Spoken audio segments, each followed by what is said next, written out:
दोस्तों, इस वक्त मैं इंदौर के सिल्वर रॉक्स कॉलोनी में हूँ, जहाँ पर ये लव जिहाद का मामला सामने आया। मैं आपको बता दूँ कि जिस जगह मैं हूँ वहाँ मेरे पीछे जो बिल्डिंग आप देख रहे हैं, मैं चाहूँगा अपने साथी से जूम करके थोड़ा दिखाएं कि ये जो बिल्डिंग है ये किस तरह की बिल्डिंग है और यहाँ पर किस तरह का ये घटनाक्रम हो रहा है।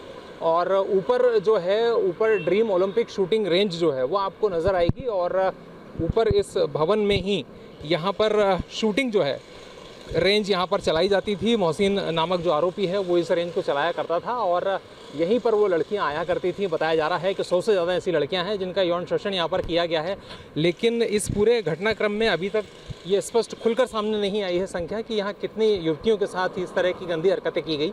कहा जा रहा है कि 2021 से ये मामला चल रहा है और अभी भी इस पूरे मामले को लेकर के पुलिस जांच कर रही है।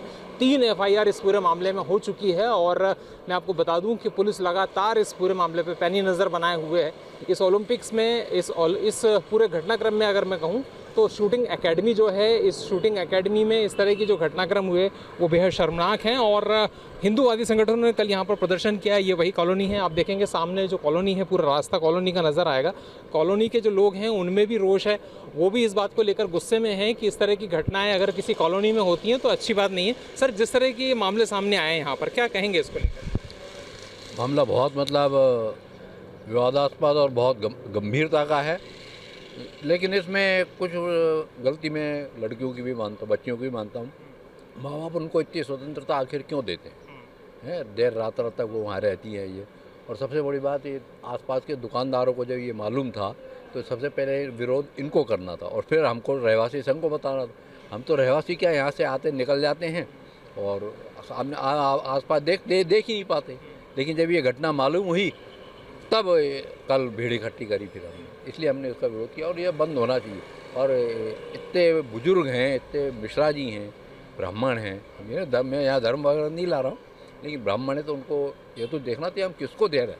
जिस तरह का पूरा घटना है, आपने अपनी बात रखी, लेकिन क्या लगता है, क्या इस तरह की जो चीज़ें बार बार होती हैं तो एक मानस पटल पर क्या छवि उभरती है इन लोगों की और क्या हम कहेंगे इन लोगों के लिए?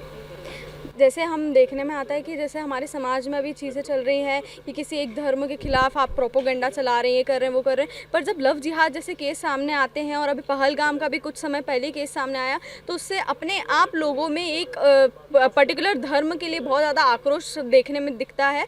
तो मुझे लगता है कि अगर इस तरह की चीज़ें बार बार एक ही कम्युनिटी से आ रही हैं तो कहीं ना कहीं आपस में वो रिफ्ट, वो जो डर है वो तो बैठ ही जाता है। और ये जब इस तरह की घटनाएं सामने आ जाती हैं तो क्या लगता है, पुलिस का रिएक्शन, सरकार का रिएक्शन कैसा होता है? देखिए, अगर पुलिस और पॉलिटिक्स की हम बात करें तो जैसे अभी यहाँ पे हम इंदौर की बात कर रहे हैं तो इंदौर में कहीं ना कहीं हम देखेंगे तो पुलिस का समर्थन काफ़ी कुछ है इस मामले में। पुलिस जो है, जो रहवासी हैं और जो लड़कियां हैं उनके समर्थन में है। पुलिस ने बोला हम कठोर एक्शन लेंगे। कल भी जब प्रदर्शन हुआ, कुछ मिनटों में पुलिस का आना यहाँ पे हुआ, तो मुझे लगता है अभी तो पुलिस काफ़ी ज़्यादा कोऑपरेट कर रही है। वहीं अगर हम कई दूसरी स्टेट्स की बात करें, वेस्ट बंगाल जैसी स्टेट्स की बात करें, तो वहाँ पर पॉलिटिक्स ऐसी है कि इतनी जल्दी एक्शन नहीं होगा और कोई FIR भी फाइल नहीं होगी, उस केस को दबा दिया जाएगा। तो मुझे लगता है इंदौर में काफ़ी अच्छे हालात हैं। अच्छा, कुछ और लोग भी हैं, उनसे बात क्या कहेंगे? जो पूरा यूथ है वो क्या डाइवर्ट हो गया है? क्या ऐसा कुछ लग रहा है आपको कि नहीं ठीक है? जो एजुकेटेड नहीं है, जो लड़कियां अवेयर नहीं है ये लव जिहाद के बारे में, वो बिल्कुल डाइवर्ट हो रही है। लेकिन जैसे कि जो संस्कार ऑलरेडी मिले हैं घर से और सबको पता है कि हाँ ठीक है, लव जिहाद पे नहीं पढ़ना है, तो वो अवेयर है तो वो नहीं जा रही हैं। लेकिन बहुत सारे लोगों को नहीं पता है और वो सोचते हैं कि वो सेक्युलर है तो अपन को जाना चाहिए, तो वो इसके कारण सब चीज़ें बिगड़ रही है। आपको क्या लगता है कि जिस तरह से इंदौर में शूटिंग एकेडमी में इस तरह की घटनाएं हुई, लव जिहाद के मामले सामने आए, लड़कियों को ज़बरदस्ती की गई और छेड़छाड़ की गई, उस पूरे मामले को लेकर के लोगों ने अपनी राय रखी है। लेकिन इस पूरे प्रकरण में यही कहा जा सकता है कि किस तरह से अब इस पूरे केस को पुलिस आगे देखती है। लोगों में हालांकि ये इस बात का आक्रोश है कि ये जो घटना है वो नहीं होनी थी और इस तरह की घटनाओं पर आगे रोक लगानी चाहिए। उमेश भारद्वाज, सूर्योदय TV, इंदौर।